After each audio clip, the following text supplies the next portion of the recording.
En el nombre del Padre, del Hijo y del Espíritu Santo. Dios les bendiga, hermanos. Les habla su hermano y amigo José Plasencia del canal La Fe de la Iglesia.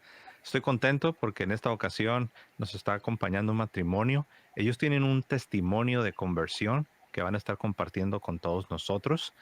Y bueno, quiero dar la cordial bienvenida a nuestro hermano Claudio Salas y Kelly Benavides. Bienvenidos. ¿Qué tal? ¿Cómo están, hermanos?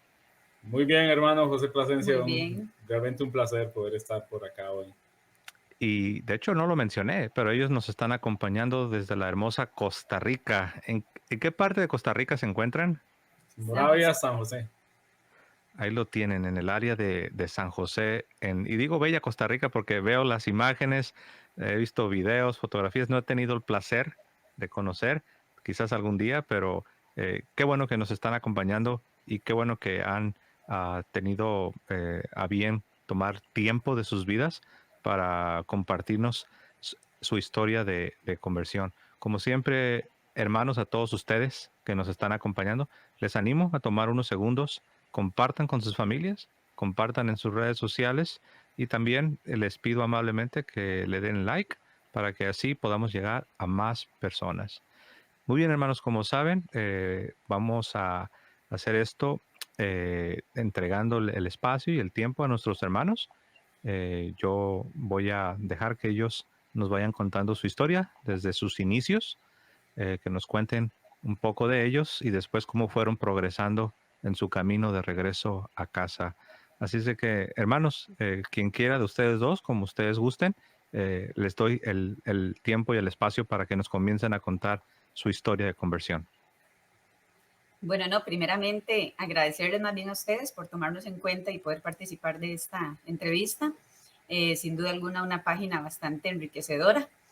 Muchísimas gracias. Bueno, para contarles un poquito, nosotros fuimos una familia protestante bautista, por decirlo así. Todo empieza desde que, bueno, nos casamos por la Iglesia Católica. Yo crecí en dos familias con dos doctrinas diferentes. Mi familia paterna, evangélicos todos, y mi familia materna, católicos, no practicantes, ¿verdad? Entonces, pero de igual forma, yo fui una persona que fui bautizada, hice mi primera comunión, la confirmación no la hice. Mi esposo viene de una familia católica, pero también no practicante. Sí, yo Y era de los que buscaba pretextos para no ir a misa. Cuando mi mamá se quedaba dormida para ir al al catecismo. catecismo, yo era feliz, pequeño, pero sí, tal vez uno en ese tiempo no entendía el significado de muchas cosas, ¿verdad? Una fe bastante fría, por decirlo así.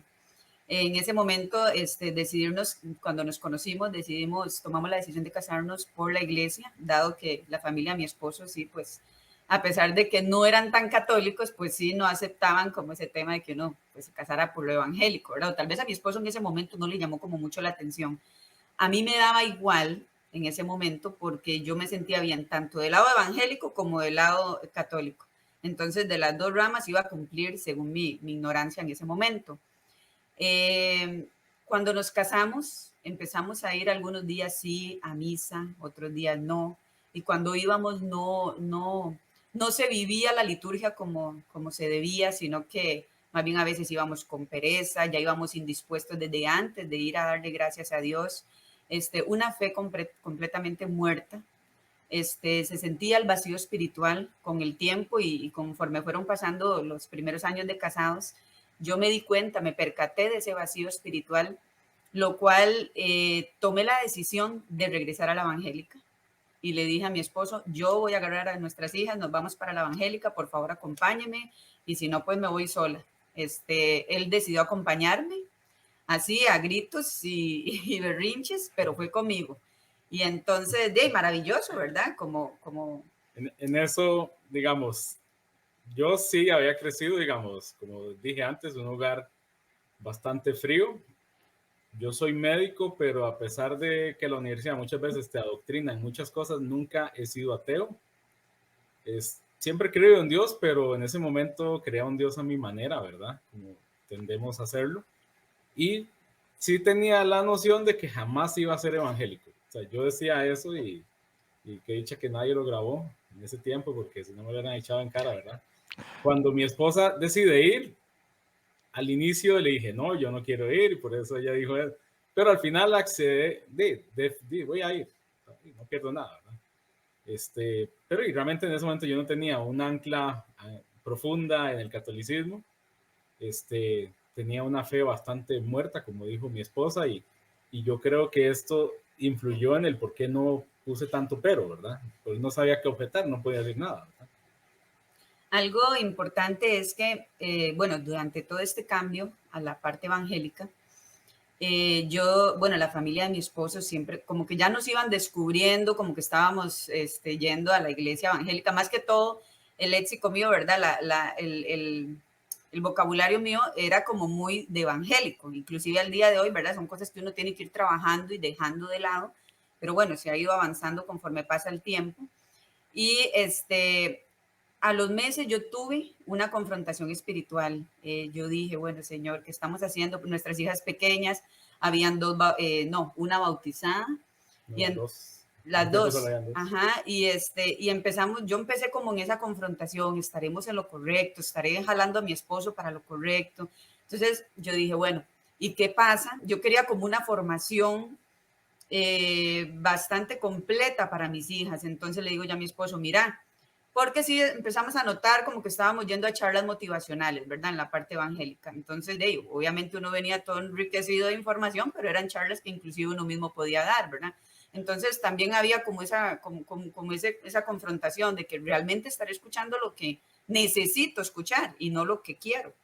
Entonces, ahí fue mi confrontación. Le digo a mi esposo, averigüémonos en la parte católica, a ver si existe algún grupo o alguna cuestión que nos pueda ayudar a nosotros a concentrarnos más en el tema de la espiritualidad y todo y a saber más. En efecto, fuimos y conocimos un ministerio aquí en Costa Rica, que no sé si a nivel de Centroamérica u otros países está, que se llama Matrimonios en Victoria.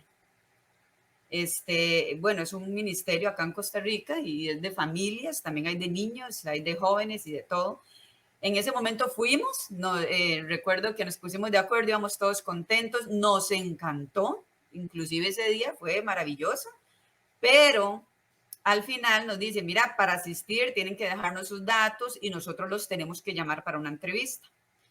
Y bueno, ¿verdad? Como dice el dicho, no me llamen, yo los llamo y nunca nos llamaron. Entonces no sabemos qué pasó no porque sabemos. honestamente y creo que nos gustó, pero no nos llamaron nunca. Y mi respuesta fue no les interesó, o sea, no, Dios dijo que no, entonces no, sigamos en evangélica porque entonces es mala señal.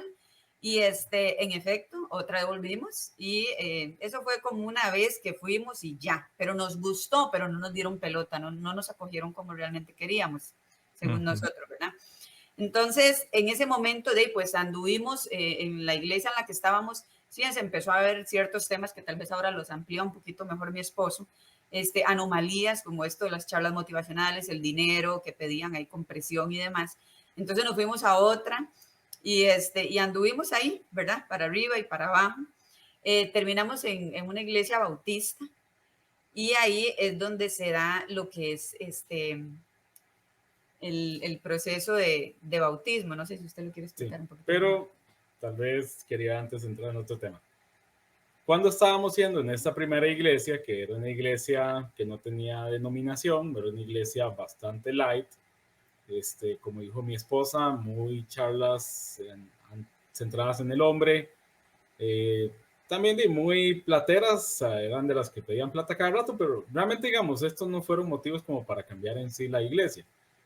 Más o menos, como a los 6 meses de estar yo asistiendo a la iglesia, estábamos un fin de semana en la casa, estábamos viendo tele, ahí en familia, en la sala, y de un momento a otro, yo sí tuve como una experiencia, digo yo, mística, porque honestamente no la puedo decir de otra manera, y en ese momento 2 palabras se vienen a mi mente.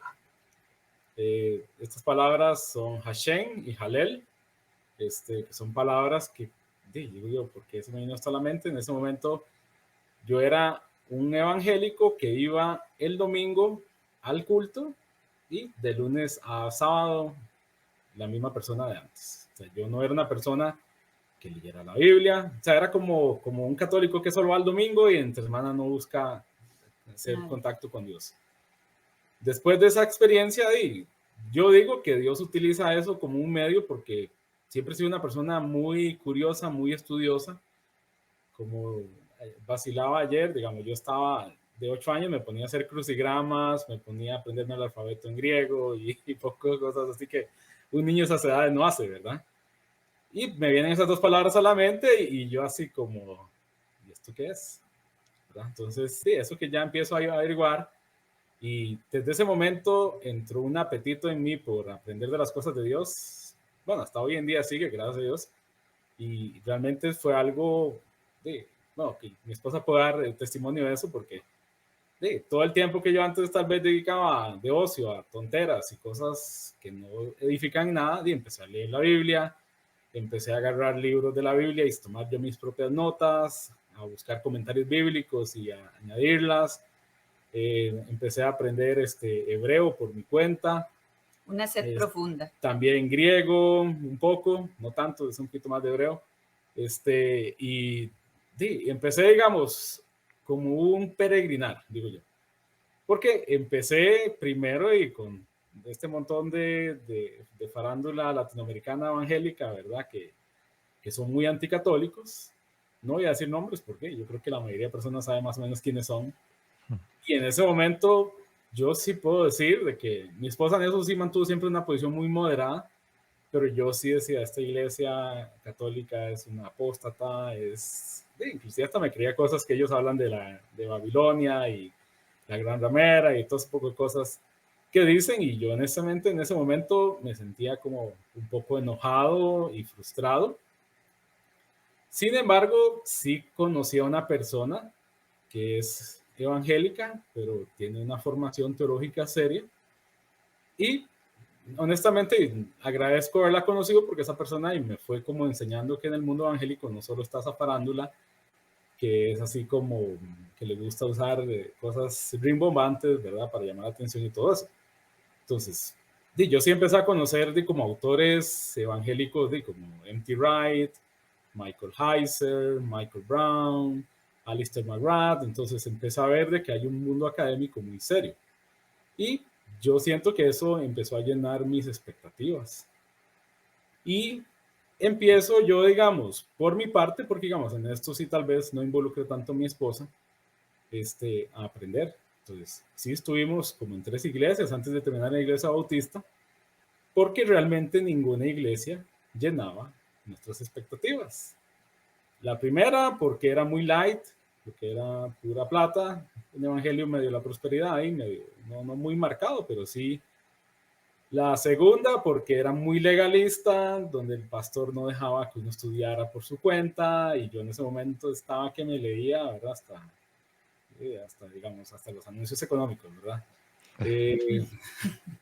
Luego, digamos, la tercera, una iglesia en media de pandemia, muy light y también ya metiendo temas ideológicos de estos extraños, ¿verdad? Que no voy a decir nombres para evitar problemas. Y entonces, ya en ese tiempo, mi esposa y yo decimos, ¿a dónde vamos?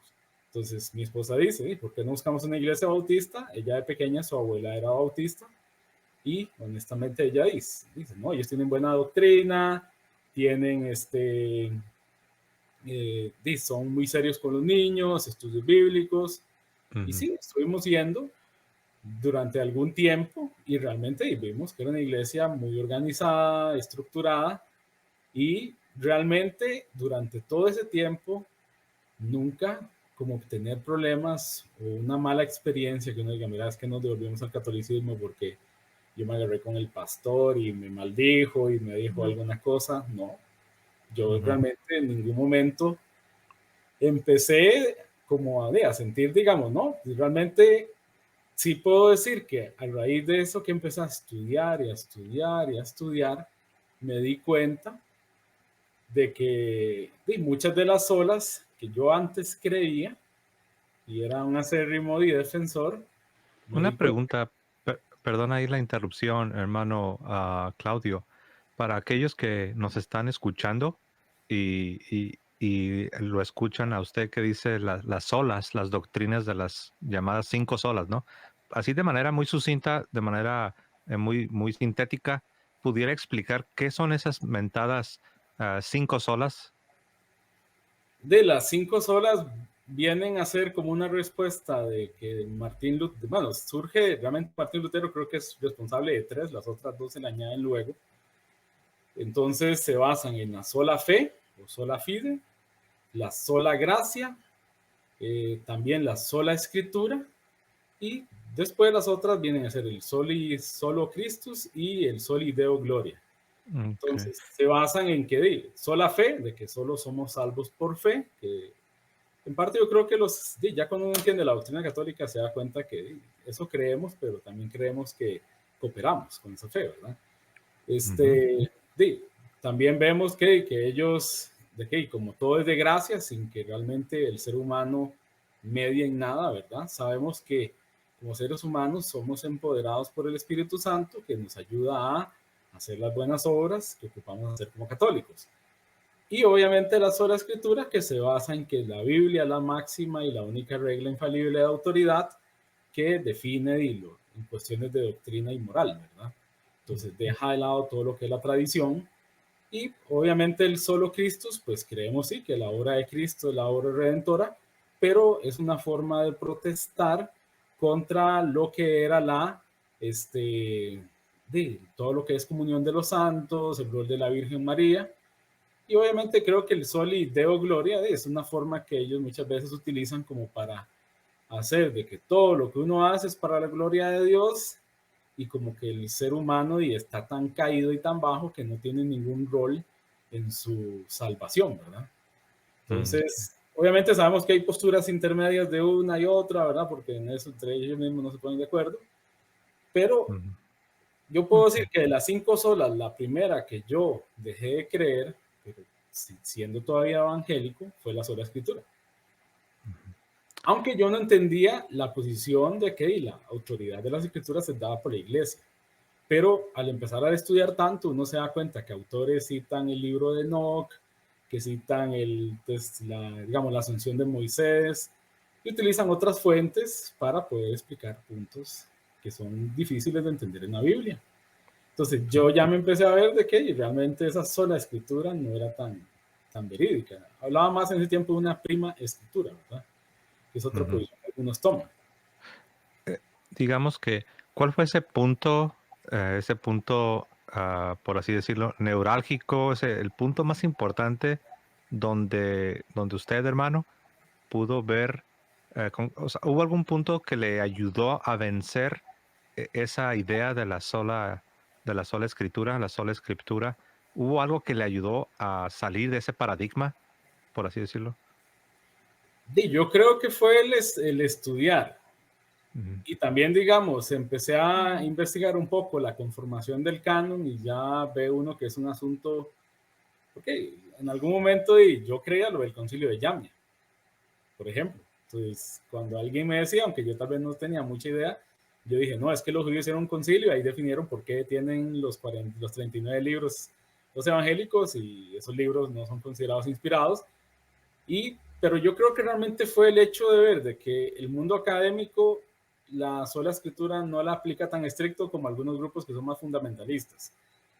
Después, empezando a leer a M.T. Wright, empiezo a ver de que él habla mucho de teología, de la cuestión desde el punto de vista del pacto, y también se habla de que para estar en ese pacto hay que tener obediencia.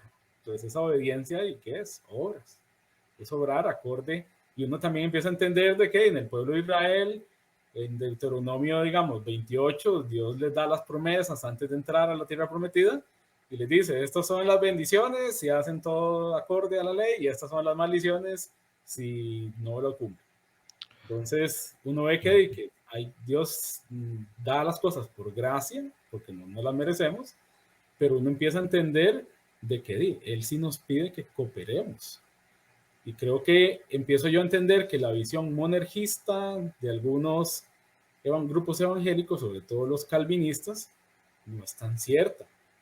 Porque realmente uno en la Biblia ve, de principio a fin, que hay una cooperación de Dios y el hombre. Para aquellos que nos están escuchando y como se dieron cuenta, ¿no? Nuestro hermano Claudio, por lo mismo que tuvo un proceso donde fue descubriendo y eso demanda bastante estudio, ¿no? Quizás escucharon que él ha mencionado ese monergismo. Tal vez alguien está escuchando y dice, ¿qué es eso, monergismo? Rápidamente, se refiere a lo que básicamente el hermano nos dijo. Los calvinistas, los protestantes clásicos, típicamente reformados, nos dicen que hay una predestinación. Si eres un predestinado, Dios entonces es el que va a hacer toda la obra. No hay nada que tú puedas hacer, es decir, no tienes la habilidad para rechazar la gracia divina. Cuando llega la gracia, es algo irresistible que te invade, te conquista, se apodera, por así decirlo, se apodera de ti. Y por eso dicen ellos que es monergismo. Significa que solo es una energía, solo es un poder, solo es Dios, no eres tú no haces nada, no cooperas. Entonces, eso es importante para los que nos están escuchando. Ok, hermano Claudio. Entonces, gracias por explicar esto, porque sí es importante que la audiencia vaya entendiendo qué es esto cuando hablamos de las 5 solas, ¿no? O de las solas que son doctrinas protestantes, ¿no? Muy bien, entonces estaban en esta iglesia bautista y, y me dice que ahí encontraron algo diferente, ¿no? Vieron que no había, tal vez como en otros grupos, no había tanto un énfasis, como usted dijo, el evangelio de la prosperidad o tal vez un legalismo como en otros lugares. Llegaron a este lugar y ahí les gustó y si gusta continuar esa historia. Sí, a mí, digamos, me gustó, pero desde que yo llegué, digamos, la iglesia sí tenía ciertos, no era una bautista reformada, pero digamos, yo hablando con el pastor, digamos, él es un pastor, digamos, de origen estadounidense, entonces, él estudió allá inclusive, en un seminario, y, digamos, el pastor adjunto, que era como el que, digamos, era costarricense y lo ayudaba, sí tenían mucha tendencia calvinista, ¿verdad? Entonces, yo parte de las cosas que en su momento estudié fue el calvinismo y realmente no me convenció porque pude ver de que, digamos, muchas de las doctrinas se pueden encontrar puntos que parecieran estar en la Biblia, pero que van en contra de otras partes como tal que también se mencionan, ¿verdad? Entonces, uno empieza a ver que también parte de ese proceso de aprendizaje, empecé a leer un poquito ahí de patrística y uno ve que hay como ciertas innovaciones. Para entonces también empecé a escuchar un podcast de unos ortodoxos que es en inglés y sobre todo porque me gustaba mucho Michael Heiser, que es un académico que estudia mucho lo que es la parte sobrenatural en el lenguaje bíblico. Y este podcast estaba como vinculado y estaba vinculado al libro de Enoch, que en ese momento era un libro que me llamaba mucho la atención. Entonces, en ese momento empecé a escuchar este podcast de ortodoxos, pero en una conversación que ellos hicieron sobre la Virgen María, ya lo noté como muy católico. Entonces, yo dije, no, voy a dejar de escucharlo. De hecho, dejé de escucharlo así como 6 meses. Y lo había escuchado ya bastante, y yo veía que tenían una visión ellos sinergista, ellos inclusive decían que ellos no tenían esa disyuntiva, esa dicotomía entre fe y obras, que es muy común en el mundo protestante, ¿verdad?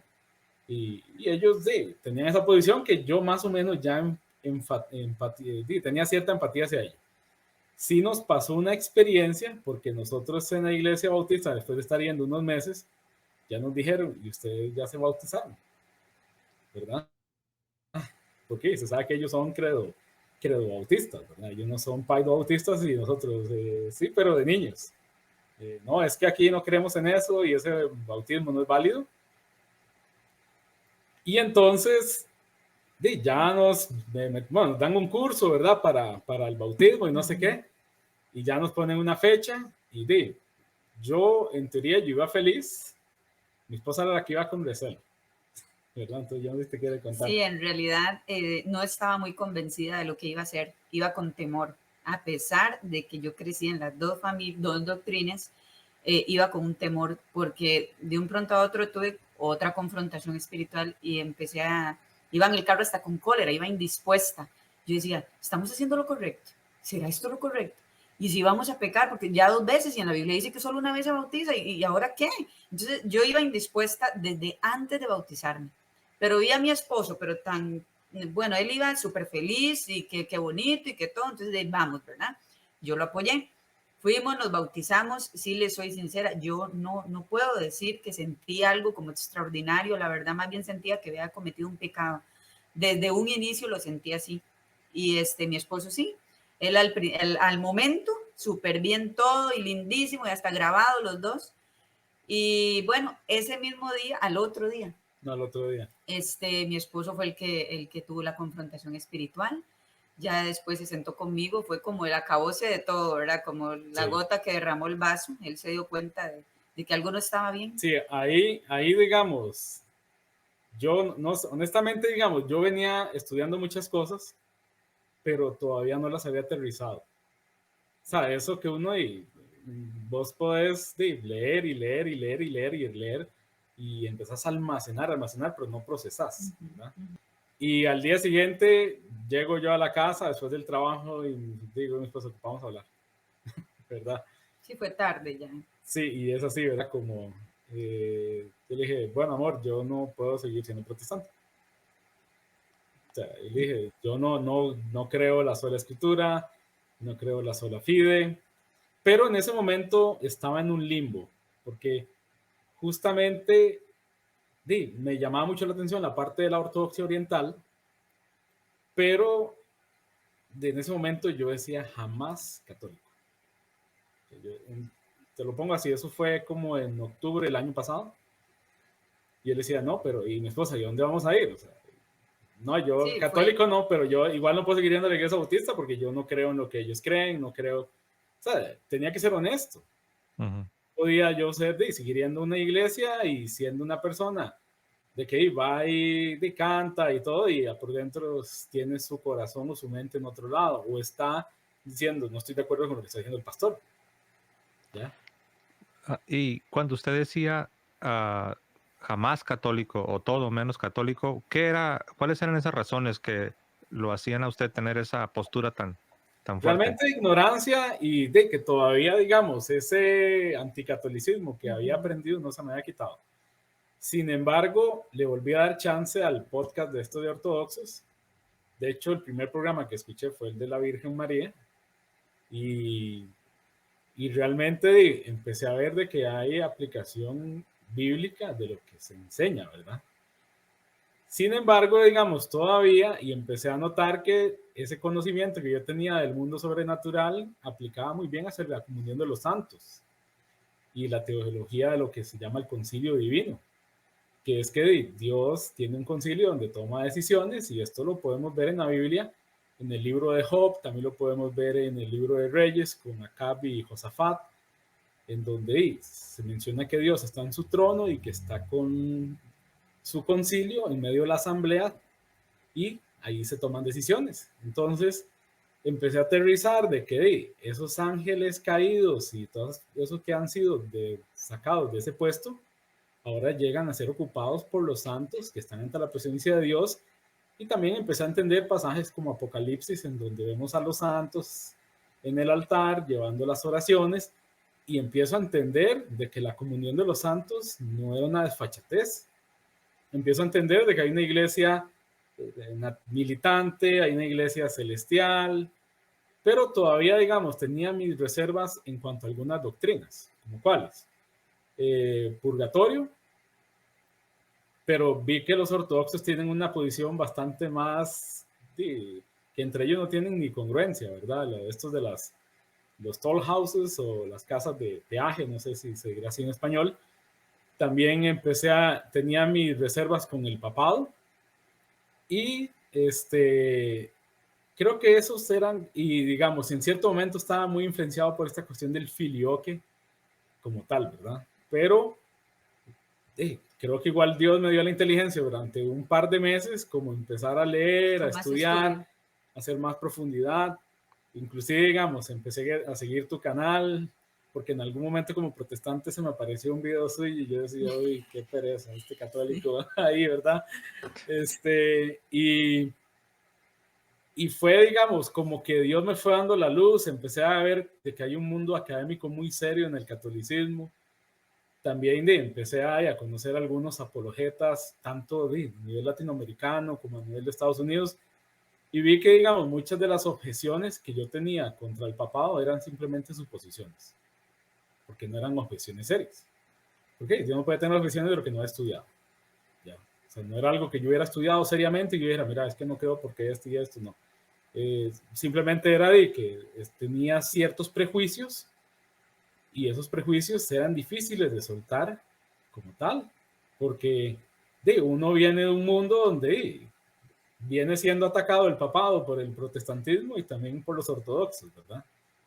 Y ya para diciembre del año pasado, yo le dije a mi esposa, no, y volvamos a la Iglesia Católica. Yo creo que mis dudas que tenía han sido aclaradas. Obviamente hay muchas cosas que desconozco y estoy aprendiendo, porque la cantidad de información que hay en la Iglesia Católica es una cosa así, ¿verdad? Más grande que la biblioteca que tenés ahí atrás, ¿verdad? Y uno se da cuenta de que tenemos una fe razonable. O sea, es una fe razonable que no solo es un fideísmo puro, pero también aplicamos la razón y buscamos un balance. Y uno ve que las doctrinas católicas tienen su sustento bíblico, su sustento en la tradición, y uno ve que pese a los errores que puedan haber cometido en el pasado personajes dentro de la iglesia, Dios la ha cuidado. Y ahí está, todavía después de 2000 años. ¿Cuál fue la reacción que tuvo su esposa cuando usted le dijo, volvamos a la Iglesia Católica? Bueno, en realidad fue como un balde de agua fría. Pensé que me estaba vacilando, que estaba loco, inclusive peleamos, creo que tuvimos una semana ahí de discusiones, enfrentamientos, porque todo esto trajo consecuencias. No era fácil. Venía de comprarles inclusive un uniforme a las chicas de la escuelita que tenían ellos ahí, porque si algo les gustaba a ellas era la escuelita. Y para uno como papá también era confortable el hecho de que uno llegaba, escuchaba y los chicos se los llevaban aparte, entonces tampoco lo formaban parte del mensaje principal, sino que se lo llevaban como a hacer jueguitos y pintar y veían uno que otro versículo, entonces para uno también el confort, ¿verdad? Se iba a acabar y todo. Porque ya como yo conocía la Iglesia Católica, yo decía, qué pereza volver, o sea, las huilas se van a morir de aburrimiento y como popularmente se dice, ¿verdad? Entonces era una ignorancia terrible.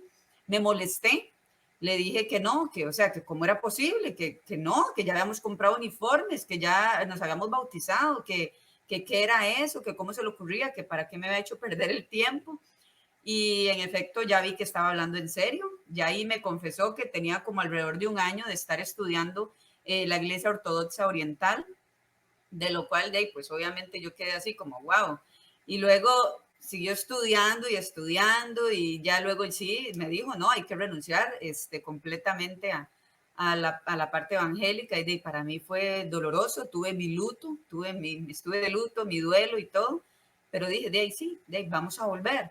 Pero bueno, Claudio llegó a la conclusión que era la católica. Yo le dije, ok, vamos a buscar un sacerdote, el de la parroquia, y vamos a sentarnos a hablar con él y que él nos recomiende, porque yo también quería decirle lo que yo sentía y mi esposo también. En efecto lo hicimos. En ese momento nos ayudó el sacerdote, el padre Alexis, que hasta la fecha es nuestro guía espiritual. Y él, yo dije, nos va a regañar, porque la primera vez que yo llegué, yo recuerdo que le dije, don Alexis, en lugar de decirle padre, yo padre jamás, ¿verdad? Yo, disculpe, don Alexis. Usted, ¿qué dijo? No llaméis a nadie padre, ¿no? Sí, o sea, y yo decía, es que no me salía, yo, disculpe, don Alexis, y él nada más se quedó así, ¿verdad?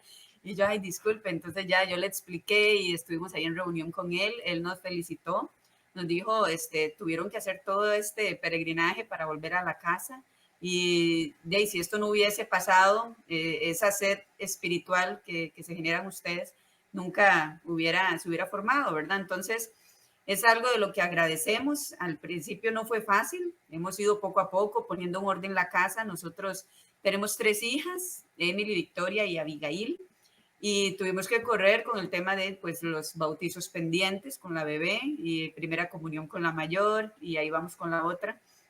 Entonces hemos ido en ese cambio intenso en el proceso de conversión, ¿verdad? Que esto es algo que se lleva a diario, Pero de lo que puedo decir a nivel personal es, hasta el día de hoy que mantengo, es lo difícil, lo que nos cuesta entender realmente el objetivo o el fin último de la liturgia, ¿verdad? Que muchas veces creemos o estábamos acostumbrados, eso se da mucho en las iglesias protestantes, en que nos calientan el oído, como que todo nos cae riquísimo, inclusive en lugar de procesarlo uno dice, uy, ojalá hubiera estado mi mamá aquí, ojalá hubiera estado mi hermano escuchando esta prédica, porque buenísimo, le cae al 100, ¿verdad?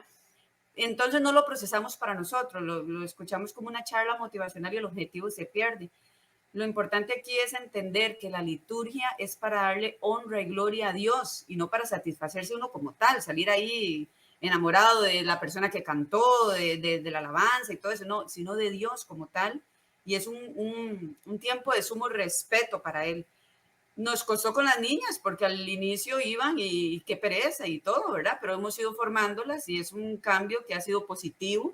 Hemos visto los frutos, hemos visto el gran acompañamiento, hemos tenido otras personas que nos han acompañado en el proceso y estamos sumamente agradecidos, contentos y hoy por hoy, bueno, también he estado alimentándome de otras fuentes, también conociendo lo que es, ¿cómo se llama esto? Los movimientos marianos, ¿verdad? Porque tenía muchas preguntas, ¿por qué tantos nombres de vírgenes y solo hay una? Entonces ya voy entendiendo y leyendo y empapándome de las advocaciones. También, bueno, me he nutrido mucho de fuentes fidedignas, por decirlo así. Estoy ahorita en una congregación, perdón, a Jesús por María de este movimiento Lazos Mariano. Y bueno, he ido ahí creciendo y trato de que lo que encuentre, primero me cercioro que sea realmente correcto, ¿verdad? Porque hay de todo. Y he tenido un crecimiento espiritual que no tiene precio, no puedo explicarlo, pero que Dios nos ha ido acompañando en este proceso y a nivel familiar, los cambios que hemos tenido como familia, inclusive nuestras hijas, ¿verdad? También el proceso de cambio a ellas, porque les decíamos, no hay que rezar, no hay que orarle a los santos, y ahora, pues todo el retroceso, cuando tenemos hijos, la conversión se vuelve un poco más compleja, pero no imposible. Entonces, hemos ido en ese proceso. Todos estamos en conversión, inclusive nuestras hijas. Entonces, ahora sí, pues ya tenemos nuestro altar y les hemos ido enseñando cómo rezar y cómo hablar con Dios, cómo tener esa relación con Dios. Y entonces, bueno, pues aquí vamos y agradecidos. Sí. Vieras que, hermano José, digamos, parte del aprendizaje que obtenemos, bueno, primero que todo, yo estoy muy agradecido con el padre que nos recibió porque yo iba con un miedo, ¿verdad? Porque seguro nos va a decir, están indisciplinados por tanto tiempo y fuera de la iglesia, no sé qué, ¿verdad? No, nada nos preguntó si habíamos renunciado directamente, formalmente o si habíamos firmado algo. No, pues no. Obviamente no. Y yo hablando con mi esposa, digamos, yo no era una persona practicante, sí, siempre le había tenido mucha devoción a la Virgen María y fue una de las cosas que más me costó como dejar como protestante. No, tal vez no me costó, pero fue de las cosas que yo decía que no encontraba explicación, porque yo sí puedo decir que yo he visto la mano de la Virgen María. Cuando iban a nacer nuestra segunda hija, venía con una doble circular en el cuello. Y yo, muy preocupados porque ya eso era una parto por cesárea. En cualquier momento, un mal movimiento, el bebé podría morir dentro del vientre, ¿verdad? Y yo me acuerdo que en ese momento, pese a lo frío que yo era espiritualmente, sí le pedí con devoción a la Virgen de los Ángeles, que es la patrona aquí de Costa Rica, ¿verdad?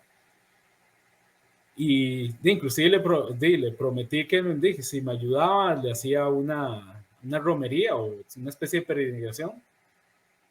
Y cuando le hicieron la cesárea, a los 2 días, no había nada. Entonces, yo ya había visto esa mano. También tengo una experiencia en el trabajo porque cuando yo estaba terminando mi residencia, me querían mandar a una plaza un poco largo de donde vivíamos y con mi hija ya en una escuela aquí cerca. Tan así que en ese momento me habían enseñado que había que pedirle a San Judas Tadeo, que era el santo de las causas difíciles. Y fuimos a una reunión, cerca de 50 personas expusieron sus argumentos para no irse a cierta plaza. Y solo en mi caso fue el único caso que aprobaron. Y pese a que yo no era una persona practicante, todo el mundo, ¿y usted qué? ¿Es familia de alguien ahí o tiene algún...? No. Pero sí le pedimos con muchísima Sí, devoción. le pedimos mucha devoción, pero en ese momento y yo decía, seguro, porque en algún momento igual mi esposa, cuando ya éramos evangélicos, ella me preguntó, ¿y eso que usted hizo estaba bien? ¿Y quién fue el que le resolvió el favor? ¿Quién fue el que no sé qué, verdad? Y uno así, ¿verdad? Como, ¿verdad? Difícil poder explicarlo, ¿verdad? Es interesante porque sabemos, ¿no? Que nuestros hermanos separados, los protestantes, cuando escuchan este tipo, por ejemplo, este testimonio que nos está contando, ellos como funcionan con otro paradigma, otra cosmovisión, otra teología. Ellos dicen, no, no tienes que pedirle a los santos porque Dios es todopoderoso y Él no necesita de que los santos estén intercediendo por ti. Y algo que a mí en mi proceso de conversión me ayudó es meditar en el pasaje de nuestro Señor Jesucristo, que estaba en el Getsemaní, estaba con ruegos y nos dice el evangelista que un ángel del cielo vino para fortalecer a Jesucristo. Entonces uno puede preguntarse, ¿pero por qué un ángel? ¿Que Dios Padre no es todopoderoso? ¿Por qué tiene que intervenir? Porque vemos la agencia, la instrumentación de un ángel. Que no. Si usamos el paradigma protestante, tendríamos que decirle al ángel, tú sácate de aquí, tú no tienes nada que ver porque Dios es todopoderoso. Entonces, esto me gusta mencionarlo, porque ahorita que usted está contando este testimonio, quizás algún hermano separado que pueda estarnos escuchando puede decir, ay, no, estos católicos no entienden que Dios es todopoderoso, no necesitas a los santos.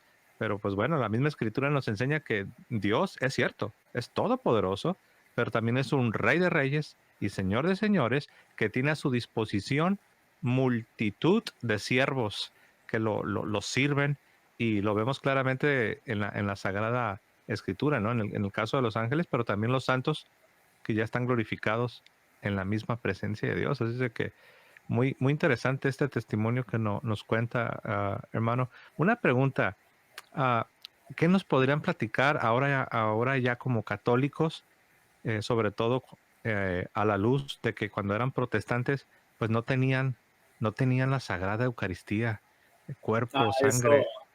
Platíquenos un poquito.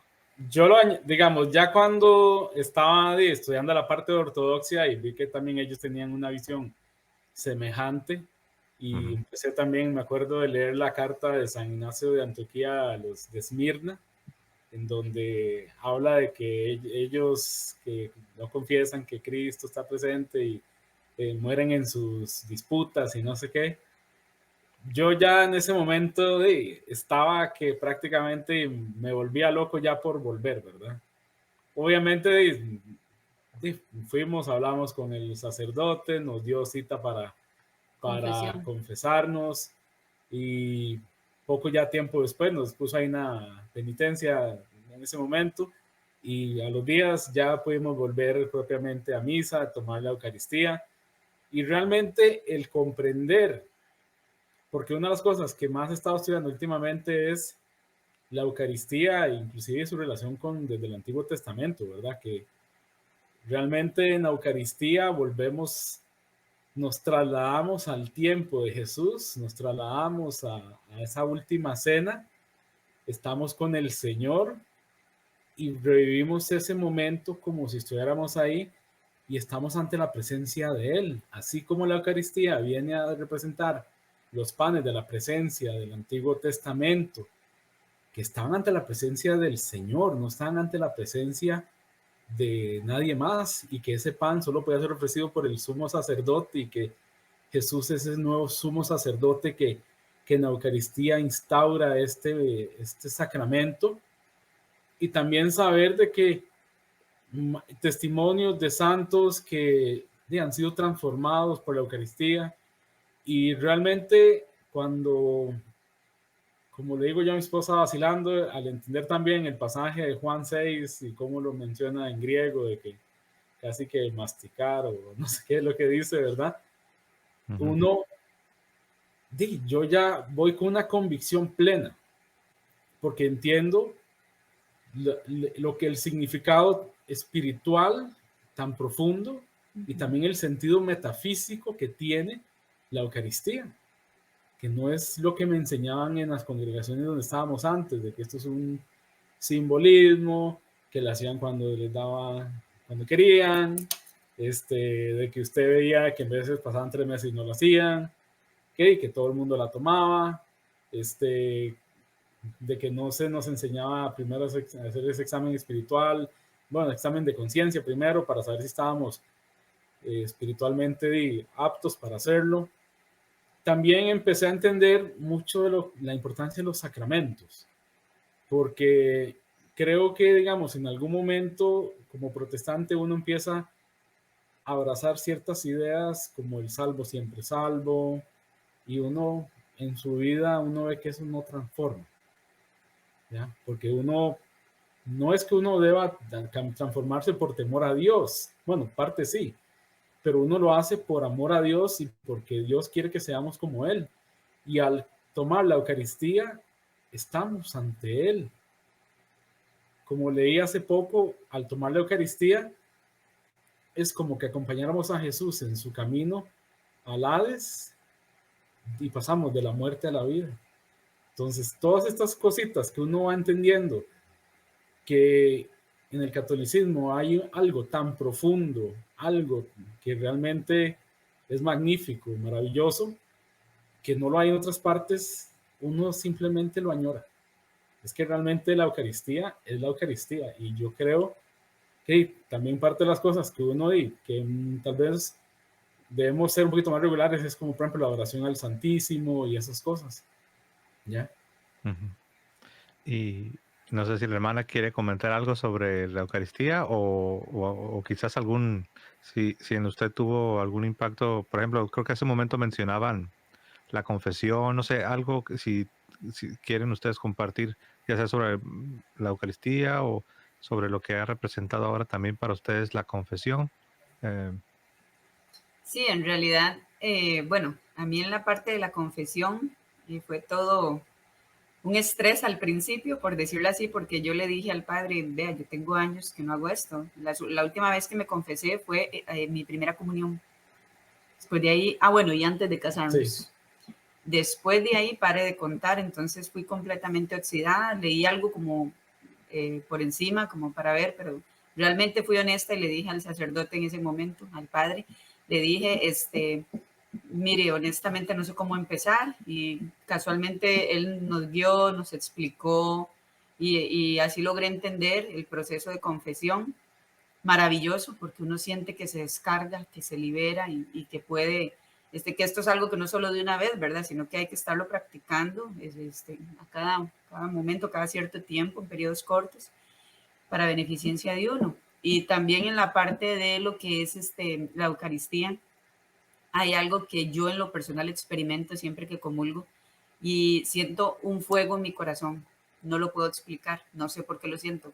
E inclusive he ido mejorando en la toma de la Eucaristía, porque antes le decía a mi esposo, ¿cómo se les ocurre permitir que le metan la hostia en la boca? Jamás, guácala, porque a mí una vez experimenté que me tocaron el diente y desde ahí yo dije nunca más.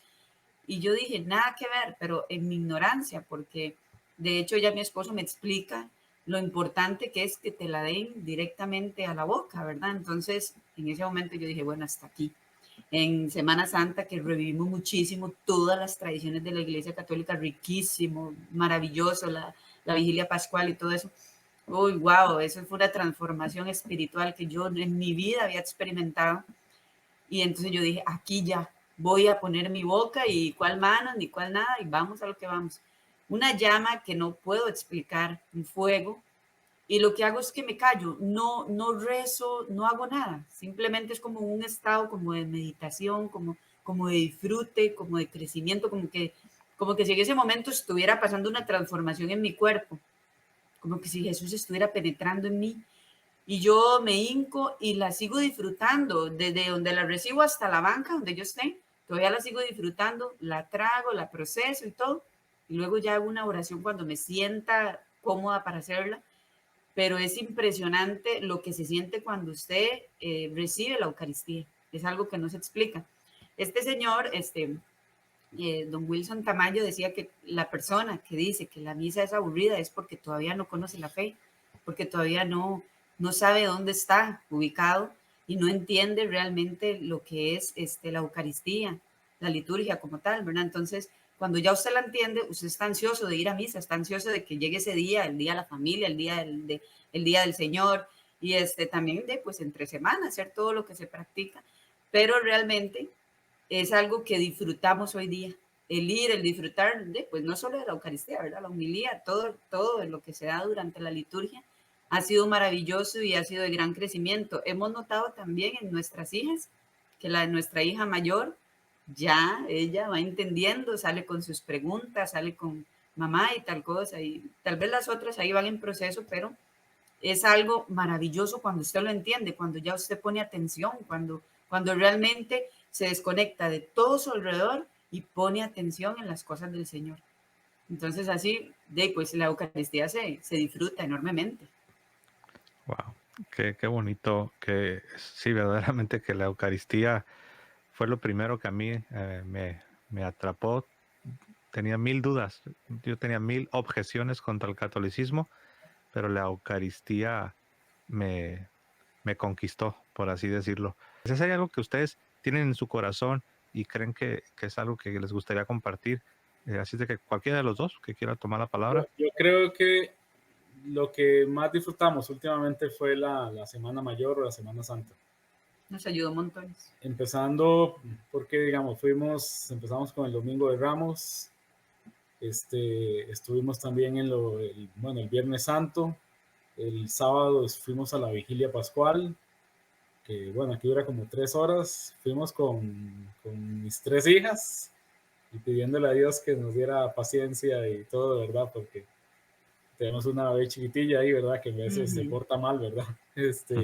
Pero aún así creo que Dios nos dio la paciencia y la supo entretener ahí por todo el rato. Realmente, alguien... ver Adelante, la liturgia pascual, digamos, fue algo maravilloso. O sea, yo nunca la había vivido de esa manera.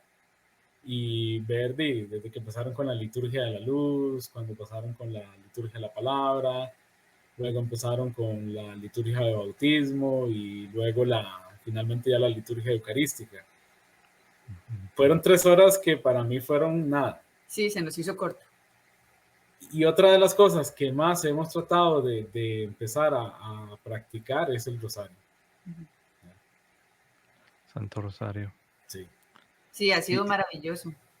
Sí, de hecho, a pesar de que uno ya, me refiero a los que hemos sido protestantes y que damos este paso para regresar al seno de la iglesia, uno todavía sigue aprendiendo, porque como usted dijo, hermano, creo al inicio, el catolicismo es tan rico en sus tesoros, en su teología, en su doctrina, en sus tradiciones, que a pesar de que uno ya se convirtió y ya uno es católico, pero uno todavía sigue aprendiendo muchas devociones, muchas cosas que hay que nos ayudan para nuestra santificación, ¿no?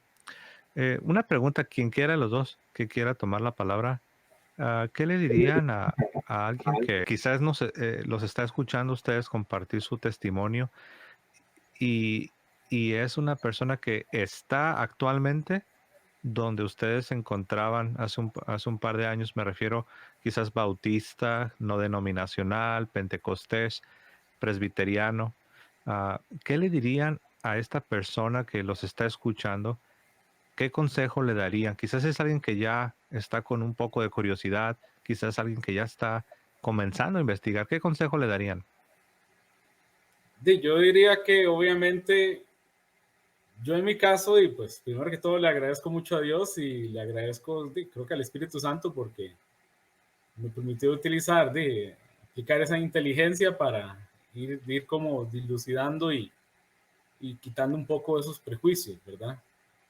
También muy importante, creo que pedir por un corazón abierto, porque muchas veces nuestra dureza de corazón no nos permite entender ciertas cosas. Yo en cierto momento, cuando ya estaba muy cerquita, sentía como que no, ¿verdad?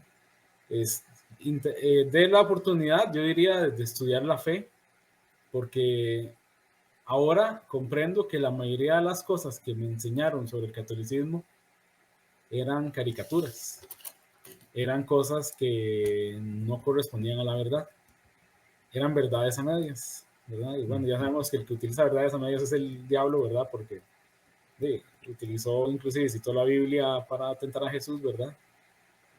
Y yo creo que es esa, pedirle a Dios esa gracia para que nos haga conocer la verdad, pero también saber que debemos, de que si la luz nos guía hacia cierto destino, saber seguir esa luz. Porque muchas veces creo que eso cuesta un poco. Llega un momento en donde uno tiene mucho conocimiento, tal vez intelectual, y uno tiene muchas cosas, pero donde uno no aterriza eso.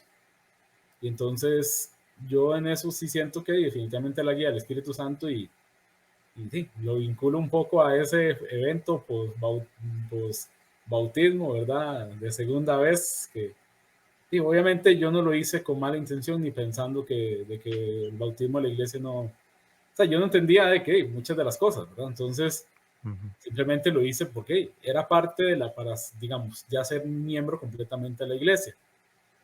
Entonces, yo diría que, por un lado, dejar que si uno busca, encuentra. Creo que así dice Jesús, bueno, no lo dice con esas palabras, ¿verdad? Pero él guía definitivamente. Y si uno realmente se deja guiar, lo va a llevar al destino. Y darse la oportunidad de conocer la fe, de darse cuenta que mucho, por ejemplo, los prejuicios que yo tenía era que el catolicismo era poco cristológico, bueno, era poco cristocéntrico, perdón. Y realmente hoy en día comprendo que no hay nada más cristocéntrico que el catolicismo y entiendo de que la misma Madre Celestial, nuestra, la Virgen María, nos lleva a Él. Y son formas, Dios ha permitido que esté la Virgen María, estén todos los santos, para que gente como nosotros, que estuvo aquí en la tierra, que fueron gente de carne y hueso, y podamos emularlos y aprender de ellos.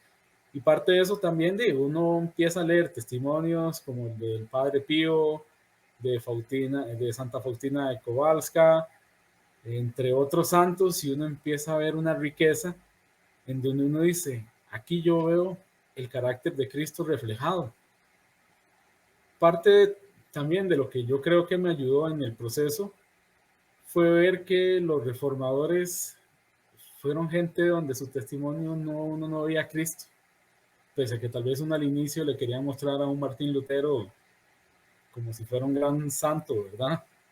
Pero uno ve que era una persona que tenía muchos problemas de manejar su carácter, y yo creo que aunque los santos no todos eran así como perfectos, pero uno sí ve una transformación en sus vidas. Uno analiza el testimonio de San Agustín y uno ve de una persona ahí que anduvo sumido en lo más bajo posible, que termina siendo convertido y realmente entrega su vida. Escribe un libro como el de Confesiones, que es una apología gigante, ¿verdad? Y uno ve que realmente donde está la Iglesia Católica, uno ve estos ejemplos de personas y uno dice, definitivamente aquí vemos a personas que reflejan a Cristo, que tratan de ser de la altura del varón perfecto, como dicen las Escrituras. Y esto creo que realmente fue muy rico para mí, también como ya en ese proceso de vuelta, en donde yo digo, no hay nada más cristocéntrico que el catolicismo. Amén. En el caso mío, perdón, bueno, ¿qué es lo que yo les recomendaría a las personas que se encuentran en la posición que nosotros estuvimos como matrimonio? Es que doblen rodillas, que le pidan a Dios dirección, sabiduría, entendimiento, discernimiento, claridad al Señor para saber qué hacer, porque no es fácil estar en esa angustia de para dónde agarrar. Entonces es lo único, yo solo puedo recomendarles que le pidan realmente al Señor que les dé esa luz para saber dónde tienen que ir, a cuál es el rumbo correcto. También que busquen ayuda, porque para eso es el prójimo, ¿verdad? También, que nos ayuden los unos a los otros. No tanto en las mismas congregaciones, sino si están en un proceso de que no saben si ser católicos o evangélicos, que también busquen opiniones católicas, porque por lo general muchas personas, la mayoría va a tener familiares católicos que siempre han vivido su fe. Entonces, que busquen personas católicas, mira, me está sucediendo esto, ¿qué puedo hacer? ¿Para dónde agarro? Entonces, tener opciones de qué hacer e ir a lo correcto, pero sobre todo pedirle al Señor que nos guíe. Él nos va a guiar, porque cuando esto sucedió, después del berrinche mío con mi esposo, los problemas, las confrontaciones, los enfrentamientos, las peleas, yo doblé rodilla y dije, Señor, ayúdanos, y si es tu voluntad volver a la Iglesia Católica, pues vamos con todo, vamos unidos, vamos con nuestras hijas a trabajar fuertemente como siempre lo hemos hecho, y que el Señor nos guíe en todo este proceso. Pero el Señor no los va a abandonar, pero sí hay que pedirle que nos ayude, que nos guíe y que nos dé esa dirección, porque si no se lo pedimos, entonces vamos a tomar decisiones basadas en lo que nosotros consideramos correcto y no en la voluntad del Señor. Entonces, pues, esa sería mi recomendación. Amén. Sí, muy, muy buenas las dos recomendaciones que han hecho, hermanos. Y bueno, la verdad que yo, pues obviamente ya estoy en el seno de la iglesia, pero de escucharlos me dan ganas de, como se dice, ¿no? De convertirme una vez más. Y bueno, en cierto sentido sí, porque como ustedes dijeron, la conversión es un proceso.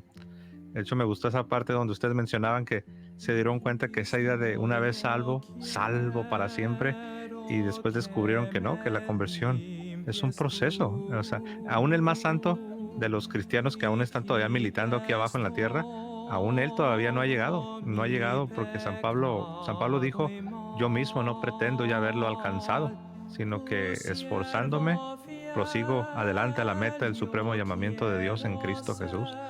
Entonces es algo muy hermoso cuando comprendemos cómo es y cómo funciona realmente la salvación. Y gracias, hermanos, a nombre de todos los que nos están viendo y escuchando, les doy las gracias por haber tomado tiempo y compartir su historia. Gracias, hermanos, y también a todos los que nos están escuchando, gracias por habernos acompañado. Y bueno, pues yo me voy a despedir como siempre lo hago, hermanos. Que viva Cristo Rey y que viva Santa María Siempre Virgen. Hasta luego, hermanos. Hasta luego, bueno, muchas hasta gracias. Luego. Buenas noches. Muchas gracias, don.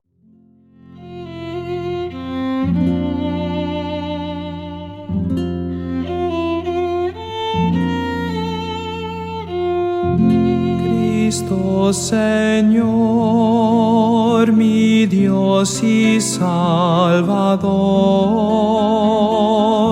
mi gran anhelo es servir a ti,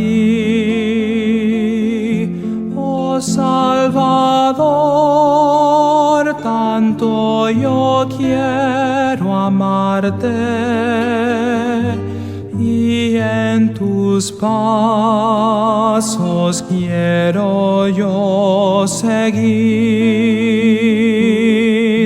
Rindo mi ser a ti, Señor Pastor, que tú me llenes de tu grande amor.